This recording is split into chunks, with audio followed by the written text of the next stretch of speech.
están? Bienvenidos a nuevamente esta coproducción de la Universidad Católica de Santa Fe y la Arquidiócesis de Santa Fe de la Veracruz.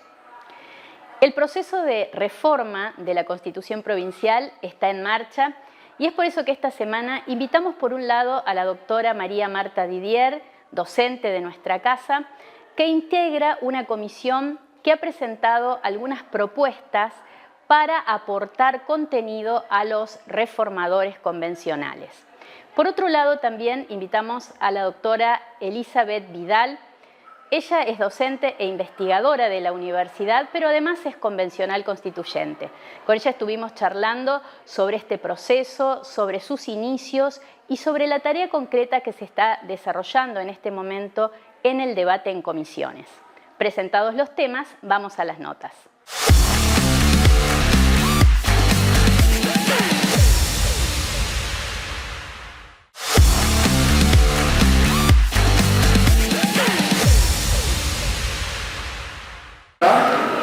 Muy bien, cuando quiera. Recibimos ahora a la doctora María Marta Didier de la Universidad Católica de Santa Fe, quien integra una comisión que presentó propuestas y proyectos para los reformadores convencionales y vamos a charlar con ella sobre el contenido de esta propuesta concreta. ¿Cómo estás, María Marta? Bienvenida. Muchas gracias, Alejandra. Muy bien. Bueno, en primer lugar nos gustaría que nos cuenten, cómo surgió esta iniciativa de formar una comisión para elaborar proyectos en torno a la reforma de la Constitución Provincial. Bueno, esta iniciativa parte del rectorado de la universidad, a partir de allí el vicerrector académico, el doctor Guillermo Kers, preside esta comisión y se designan distintos integrantes de las diferentes facultades para realizar propuestas sobre diferentes temáticas que iba a llevar adelante la reforma constitucional. La verdad que surgieron numerosas cuestiones sobre las que se podía aportar, pero finalmente, dado, lo extenso que implicaba la reforma constitucional, se decidió aportar básicamente sobre 3 artículos. El artículo 3 sobre relación Iglesia y Estado, el artículo 19 sobre derecho a la salud y el artículo 110 sobre derecho a la educación. Bien, ¿cuáles son las distintas áreas interdisciplinares que formaron parte de este proyecto?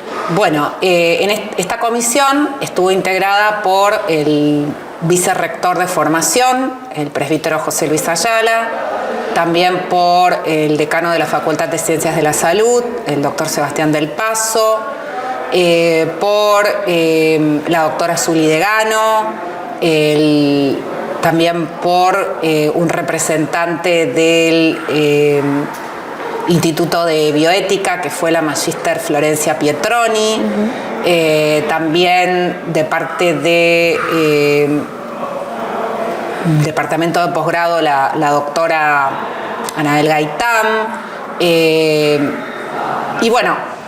La idea, fue justamente centrarnos en estas 3 temáticas y a partir de allí la universidad elaboró un documento que, fue publicado, está subido a la web de la universidad y se hizo llegar a los distintos espacios políticos la propuesta y, nos pusimos a disposición de ellos a los fines de poder brindarles nuestro aporte. Algunos espacios políticos nos consta que tomaron en cuenta las propuestas que hicimos, por lo menos eso se vio reflejado en los proyectos que fueron presentados oficialmente para la reforma constitucional, ¿no? En el artículo 3, ¿cuál es el aporte que hace esta comisión en torno a la relación Iglesia-Estado? En torno a la relación Iglesia-Estado, a nosotros nos pareció importante destacar 3 principios jurídicos que rigen las relaciones Iglesia-Estado, que son los principios de laicidad positiva. Este principio supone que la religión no debe ser vista como algo negativo en la sociedad, sino como un elemento que hace a la cultura de un pueblo, a la tradición, y que por tanto merece un reconocimiento explícito en nuestra Carta Magna Provincial, porque, como dice un filósofo del derecho llamado John Finnis, en su obra Ley Natural, Derechos Naturales, la religión, no una religión determinada, la religión en sí es un bien humano básico, ¿no? Tiene que ver con ese aspecto de la trascendencia, con esa pregunta que nos hacemos todos los seres humanos: ¿de dónde venimos y a dónde vamos? ¿Para qué existimos? Y por eso nos parecía importante entender la relación Iglesia-Estado a partir de este principio de laicidad positiva, que fue desarrollado por la Corte Constitucional Italiana y que se opone tanto a lo que es el laicismo, que supone erradicar del espacio público el fenómeno religioso, ignorándolo, considerándolo negativo, como así también el otro extremo, que sería, digamos, concebir un Estado teocrático confundiendo la legítima autonomía de lo religioso y de lo estatal, ¿no? Después, otros dos principios importantes: el de autonomía y el de cooperación. O sea, esta autonomía no niega la cooperación entre ambos órdenes, el civil y el religioso, sino que, por el contrario, apoya esa cooperación. Y a nosotros nos parecía importante que esto esté reflejado en nuestra Constitución provincial, como así también una mención explícita a la Iglesia Católica en razón de el protagonismo histórico que tuvo la Iglesia Católica en la conformación del Estado argentino y la tarea, el servicio que actualmente presta la Iglesia Católica a través de las escuelas, a través de las pastorales de la salud, la pastoral familiar, la pastoral carceraria. Entonces, nos parecía una cuestión de justicia distributiva, es decir, una exigencia de la justicia distributiva que no implica una igualdad abstracta, un igualitarismo, sino reconocer, ¿no?, la función, el mérito, el aporte, y en base a eso también efectuar ese reconocimiento explícito en la Constitución. A eso apuntó la redacción que propusimos, ¿no? ¿Qué aportes hace la Comisión en torno al tema educación? Bueno, en torno a la educación nos pareció interesante destacar un derecho, que es el derecho al ideario, o también denominada objeción de conciencia institucional, de los establecimientos educativos. Este derecho tiene un reconocimiento legislativo en la Ley Nacional de Educación, pero lo mismo queríamos darle una plasmación en el texto constitucional para transformarlo en una política de Estado.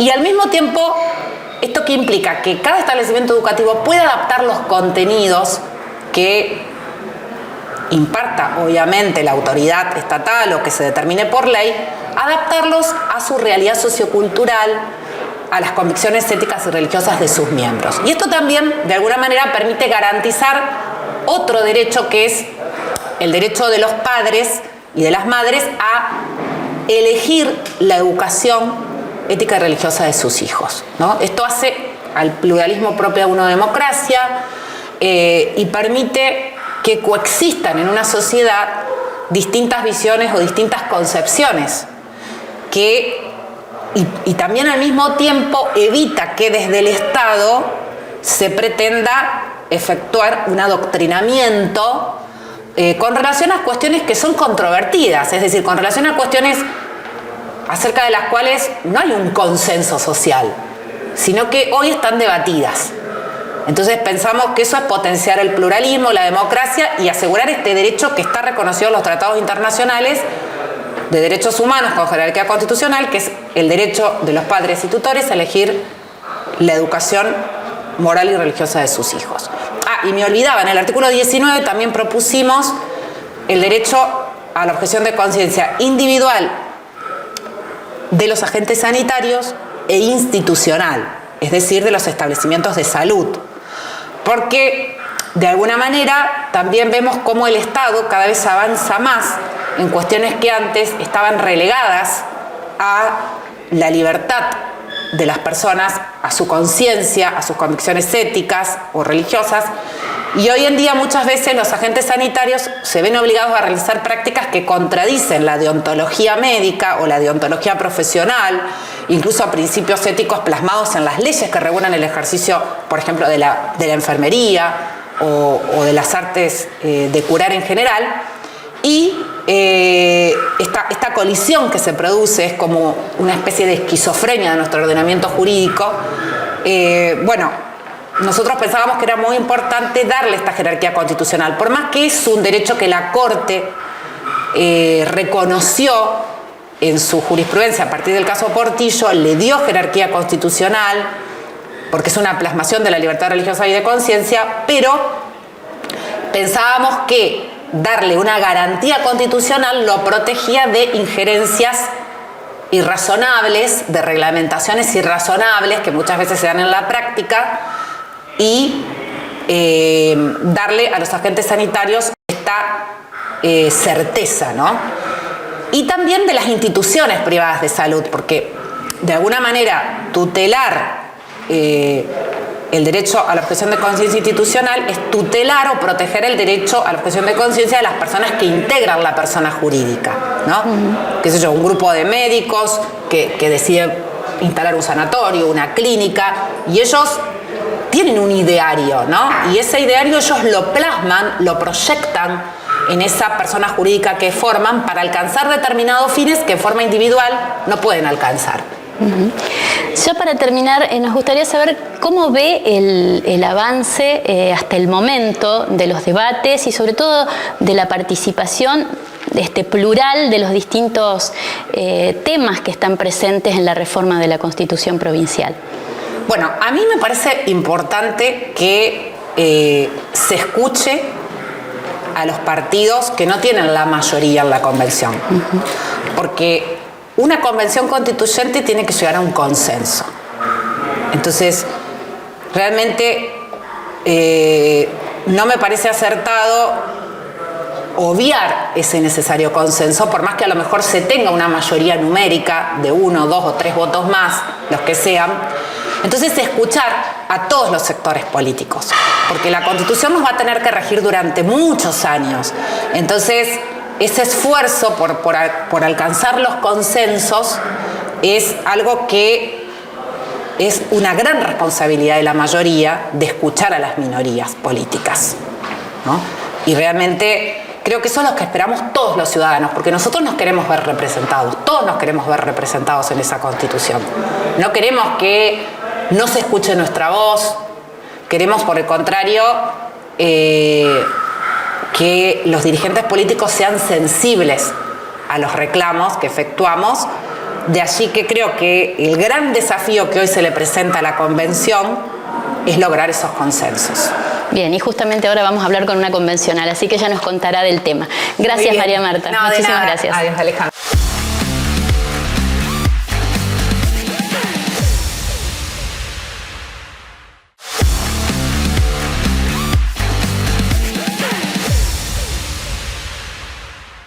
Recibimos ahora a Elizabeth Vidal, la doctora Elizabeth Vidal, docente de nuestra casa, integrante de los equipos de investigación, que además hoy es convencional constituyente. ¿Cómo estás, Eli? Muchas gracias por venir. No, por favor, un gusto. Bueno, sabemos que tenés una agenda complicada en este momento, sí, pero bueno, pudimos encontrar el espacio para charlar. Y bueno, en primer lugar nos gustaría preguntarte cómo te sentís frente a este gran desafío de participar de un momento histórico en la provincia de Santa Fe, como es la reforma de la Constitución provincial. Y en un primer lugar decir que, lo vivís con cierta incertidumbre, porque nunca, me desempeñé en un cargo electivo, en menos de esta envergadura como es el ser convencional reformador. También, vivirlo con la mayor humildad y generosidad que se puede, porque uno no deja de ser ciudadana frente a este hecho que, si bien, es histórico, y la verdad que yo antes no tomaba conciencia de esa historicidad. A medida que fueron avanzando los días desde ese 13 de abril en que resultamos electos y todo lo que fue el proceso en el cual uno se va involucrando, trata de poner de su persona para, más que nada, lo que más a uno le interesa es esto de la construcción colectiva.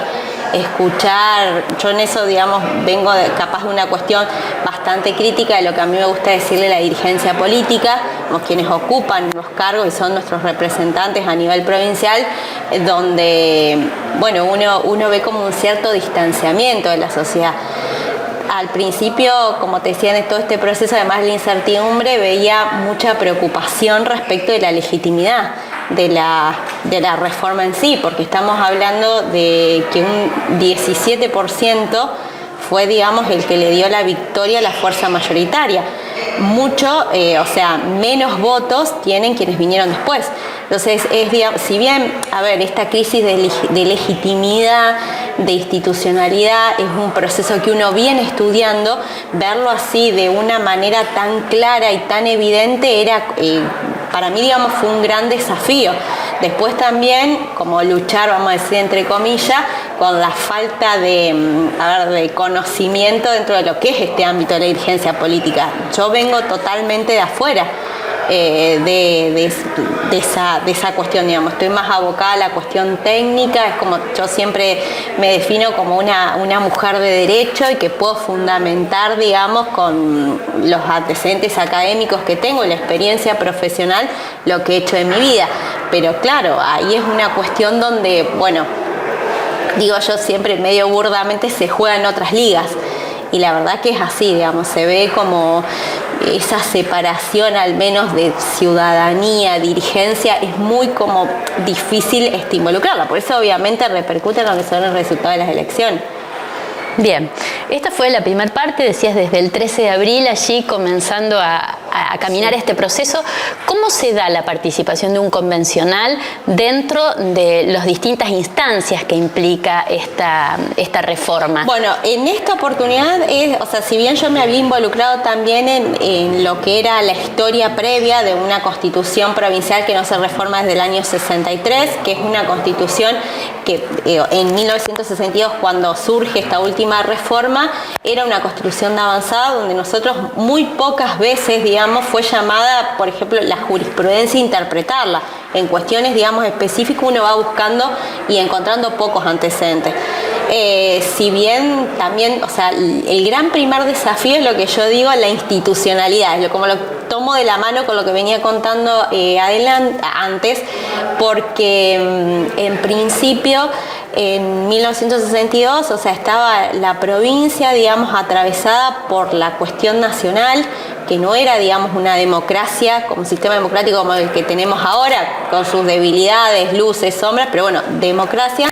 Una historia que lo traía Silvestre Beni, que ejercía su profesión de médico y lo fueron frente al avance, digamos, de ese gobierno de facto, lo fueron a buscar para que jure la Constitución. O sea, entonces uno encuentra diarios de sesiones, sí, hay convencionales incluso hasta desaparecidos. Ves, digamos, como esa institucionalidad ya cuestionada, que en una cuestión, digamos, de historicidad jurídica, queda medio alejado lo que fue. Entonces, como que estos, los que nos han dado de nombrar los constituyentes del 25, tenemos que ir armando esa cuestión. Y ahí aparecen, las grandes diferencias políticas, esto que yo marcaba entre la política y la técnica, o sea, ya, digamos, la cuestión de establecer un reglamento fue compleja. O sea, empezamos a hablar de un reglamento, por iniciativa de la mayoría que nosotros nombramos el oficialismo, lo llamamos así, fue la semana previa con un reglamento y que obviamente cada bloque, cada fuerza política tenía su propio reglamento a presentar. Ya ahí fue compleja la cuestión, todavía, digamos, la cuestión reglamentaria, que es la primera etapa, no fue, yo le escuchaba atentamente a María Marta, no fue objeto de consenso, tuvimos que reformar el reglamento 2 veces y algo que es básico, y de ahí me desprendo a lo que es hoy los dictámenes de comisión. Estamos iniciando, y no es por el tiempo que te lleva, sino procesos de reuniones de comisiones justamente para elaborar lo que son el consenso y los textos, con un inicio temprano en la mañana, cuartos intermedios, teniendo dictamen a altas horas de la noche, y no es un dictamen consensuado. ayer, por ejemplo, que fue la primera comisión que dictaminó, 11 dictámenes obtuvimos. Entonces es complejo esto de ponerse de acuerdo y que creo yo, digamos, que hasta dentro de quienes tienen la mayoría es complicado. Imagínate para el resto de las fuerzas políticas tienen una representación minoritaria. ¿En qué comisión concretamente estás trabajando? Mira, yo particularmente soy miembro, como dice el reglamento, con voz y voto en la Comisión de Declaraciones, Derechos y Garantías.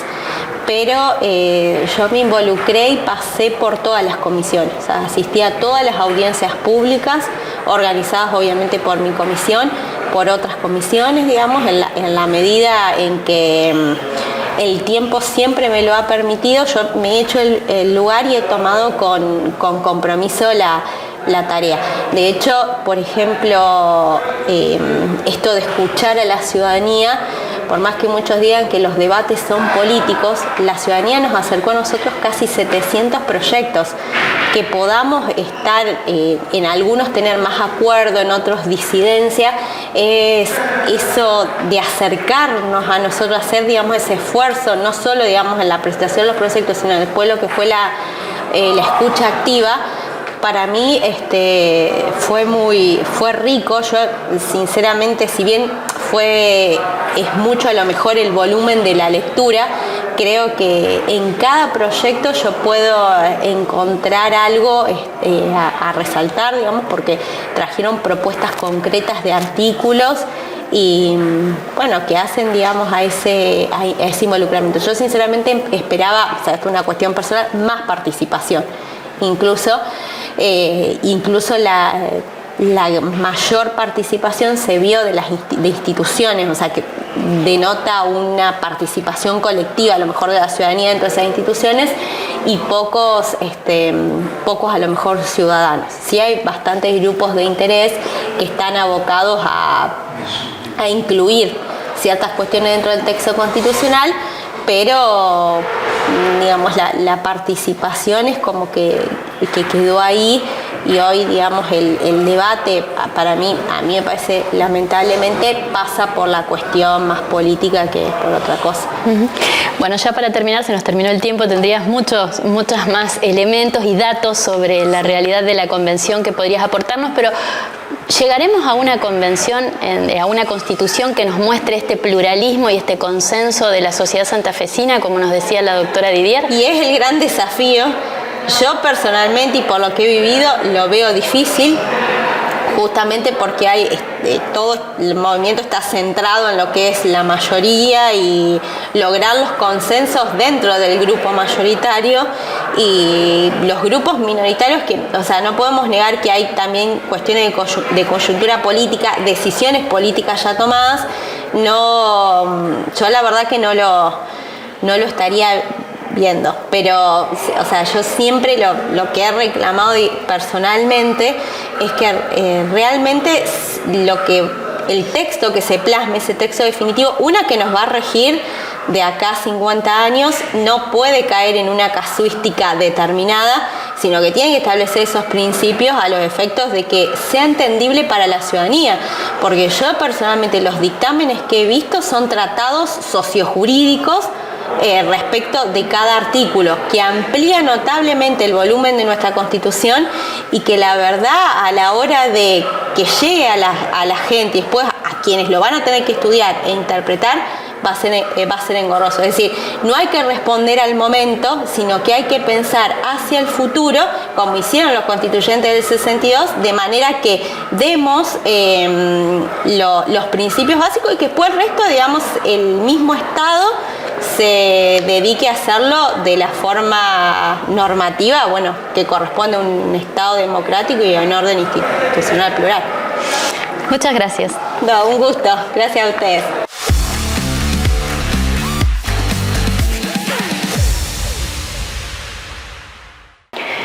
Llegamos así al final de nuestro programa. Queremos agradecer, como todas las semanas, a la librería Presbítero Leyendecker, que nos ofrece el espacio para filmar nuestros programas. Recuerden que pueden ver toda su oferta editorial, tanto online como en su tienda física. También queremos agradecer al Bar El Santo por los cafecitos y a Déjalo Ser por los looks de cada semana, a Cintia y Dana allí en Ricardo Aldao 1515. Recuerden que pueden volver a ver nuestros programas en nuestro canal de YouTube UCCF TV. Muchas gracias por acompañarnos. Buena semana.